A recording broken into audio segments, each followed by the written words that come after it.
Hey everybody, it's Alex from Country in the Burg. I'm with the one and only Kip Moore.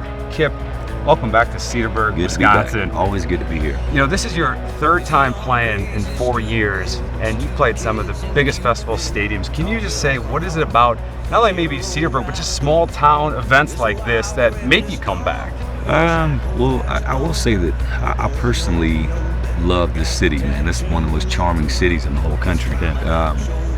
But, I mean, it's like you and I briefly just kind of discussing, you know, coming here 4 years ago, and it was a really small festival to begin with, and now it's a lot of people out there, you know, so it's a neat thing to go with somebody like you that's trying to get, you know, acts in and build a festival around a small community, and you know, the big cities always get it, so it's a special thing to see something thrive like this. I appreciate that, because since you've been here, it has helped grow, and it's almost like you're a household name here, you know, and everybody knows, everybody asks every year, is Kip coming? Is Kip coming? I love this whole state. I mean, Wisconsin's been so good to us.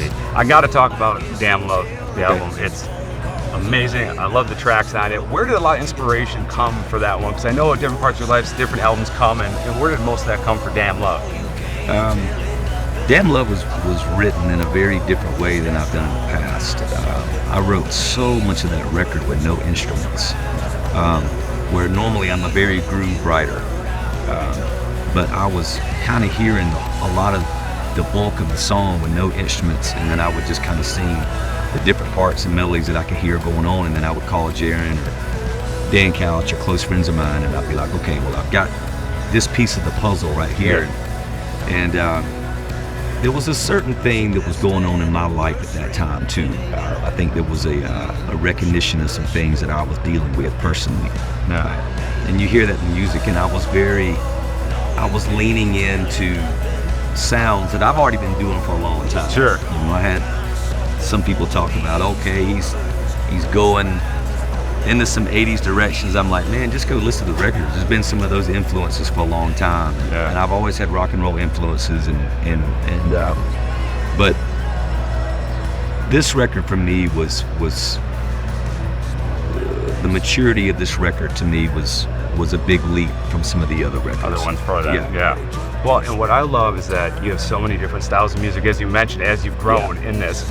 It's got to be hard at a concert to pick a set list, because I feel if you could play for 7 hours, you could. So it's very. How do you decide? Because you got the OG fans that want stuff from Up All Night. You know, you got the Wild One fans, the acoustic. You got Dan. How do you pick? Hey, I'm gonna try this many.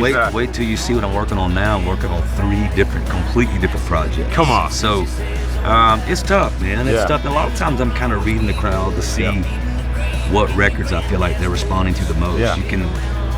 We're actually a live band, so we can ebb and flow as the night goes. We can change things up. We're not strapped to a computer, so I'm a lot of times just kind of gauging what I feel like they know and what they don't know.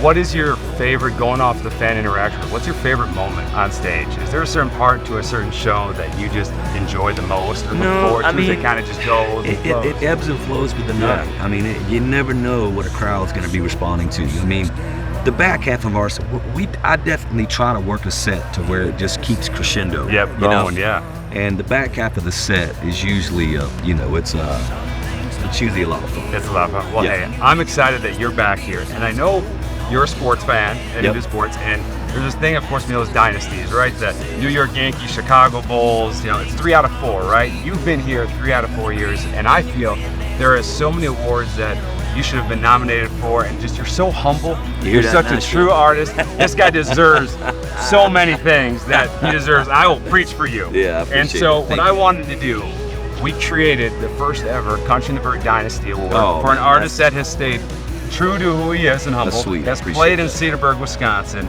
and dedicated country music 3 out of 4 years. And so I'd like to present, and we had to make it this thing official all the way through, a legitimate for you. That's really sweet, man. I really appreciate that a whole lot. No, you're welcome. You deserve it. You deserve so much more, and just I love you guys. When you come to Cedarburg, your team's great, your band. We're excited to have you. Thank you so much. So you're a class act too. I appreciate you. I appreciate it. Hey, that's Kip Moore. Appreciate you, Wisconsin. I'm Alex. He's coming up next at Country in the Burg.